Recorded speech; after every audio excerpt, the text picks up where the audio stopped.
നമസ്കാരം, ഞാൻ നിയുക്ത പ്രവീൺ. പാവപ്പെട്ടവരെ കൊള്ളയടിച്ചവരെ പ്രധാനമന്ത്രി വെറുതെ വിടില്ല. ദരിദ്രരുടെ പണവുമായി വിദേശത്തേക്ക് ഒളിച്ചോടിയവർക്ക് ഒടുവിൽ അവരുടെ പണം തിരികെ നൽകേണ്ടി വരും. ഇത് ആരുടെ വാക്കുകളാണെന്ന് നിങ്ങൾക്ക് ഓർമ്മയുണ്ടോ? സാക്ഷാൽ നരേന്ദ്രമോദിയുടെ.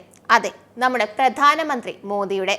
പഞ്ചാബ് നാഷണൽ ബാങ്ക് വായ്പാ തട്ടിപ്പ് കേസിൽ ഒളിവിൽ പോയ വജ്രവ്യാപാരി മെഹുൽ ചോക്സി ബെൽജിയത്തിൽ അറസ്റ്റിലായ വാർത്ത കേട്ട് സന്തോഷിച്ചിരിക്കുകയാണ് കേന്ദ്രം. വികസന പദ്ധതികൾ മാത്രമല്ല, വഖഫും മുത്തലാഖും പോലുള്ളവയുടെ നിരോധനം മാത്രമല്ല, പറഞ്ഞ ഏത് വാക്കും മോദി പാലിക്കും. അതാണ് മോദി. അതിൽ പണം തട്ടിച്ച് ഒളിച്ചോടിപ്പോയവരെയും മോദി വെറുതെ വിടില്ല. അതിന് ഉത്തമ ഉദാഹരണമാണ് മെഹുൽ ചോക്സിയുടെ അറസ്റ്റ്. ദരിദ്രരെ കൊള്ളയടിച്ചവരിൽ നിന്ന് പണം തിരിച്ചു പിടിച്ച് അവർക്ക് തിരികെ നൽകുമെന്ന പ്രധാനമന്ത്രി നരേന്ദ്രമോദിയുടെ വാഗ്ദാനം കേന്ദ്ര ധനകാര്യ സഹമന്ത്രി പങ്കജ് ചൗധരി വീണ്ടും ആവർത്തിച്ചു.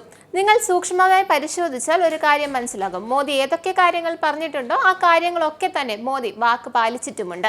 2021 സെൻട്രൽ വിജിലൻസ് കമ്മീഷന്റെയും സെൻട്രൽ ബ്യൂറോ ഓഫ് ഇൻവെസ്റ്റിഗേഷന്റെയും സംയുക്ത സമ്മേളനത്തെ അഭിസംബോധന ചെയ്യവേ ദരിദ്രരെ വഞ്ചിക്കുകയോ കൊള്ളയടിക്കുകയോ ചെയ്യുന്നവരെ അവർ എത്ര ശക്തരായാലും രാജ്യത്തും ലോകത്തും എവിടെയായിരുന്നാലും വെറുതെ വിടില്ലെന്ന് പ്രധാനമന്ത്രി മോദി പറഞ്ഞിരുന്നു. ഇപ്പോൾ 2025, അതായത് ഇത് പറഞ്ഞിട്ട് 4 വർഷത്തിന് ശേഷവും അദ്ദേഹം ആ വാക്ക് പാലിക്കാനുള്ള തത്രപ്പാടിലായിരുന്നു എന്നതിന്റെ ഉദാഹരണമാണ് ഈ അറസ്റ്റ്.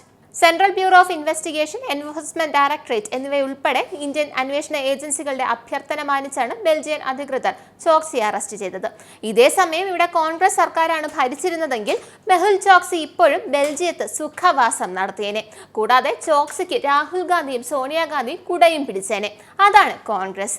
അവർക്ക് പാവപ്പെട്ടവരുടെ പൈസ പോയാൽ എന്താ, ഒരു കാര്യവുമില്ല. പക്ഷെ മോദിക്ക് അങ്ങനെയല്ല.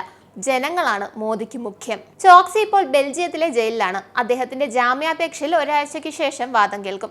ഇടക്കാലത്ത് അദ്ദേഹം ജയിലിൽ തന്നെ തുടരും. നയതന്ത്ര മാർഗങ്ങളിലൂടെ അദ്ദേഹത്തിനെതിരെ കേസ് തയ്യാറാക്കാൻ ഇന്ത്യയെ സഹായിക്കുമെന്നതിനാൽ ഇത് പ്രധാനമാണ്. തഹാവൂർ റാണയെ ഇന്ത്യയിൽ എത്തിക്കാമെങ്കിൽ ചോക്സിയെ എത്തിക്കാനാണോ പാട്? അത് മോദി ചെയ്യുക തന്നെ ചെയ്യും. നന്ദി, നമസ്കാരം. നിങ്ങൾക്കും ആനന്ദ മീഡിയയുടെ പ്രേക്ഷകരിൽ ഒരാളാകണ്ടേ?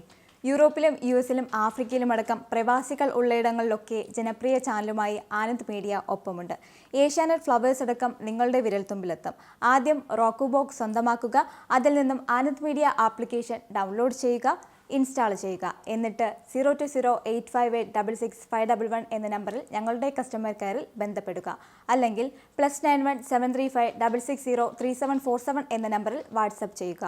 ആനന്ദ് മീഡിയയുടെ സേവനങ്ങൾ സ്വന്തമാക്കുക. മറ്റു ചാനലുകൾക്കൊപ്പം ആനന്ദ് TVയും എൻജോയ് ചെയ്യുക.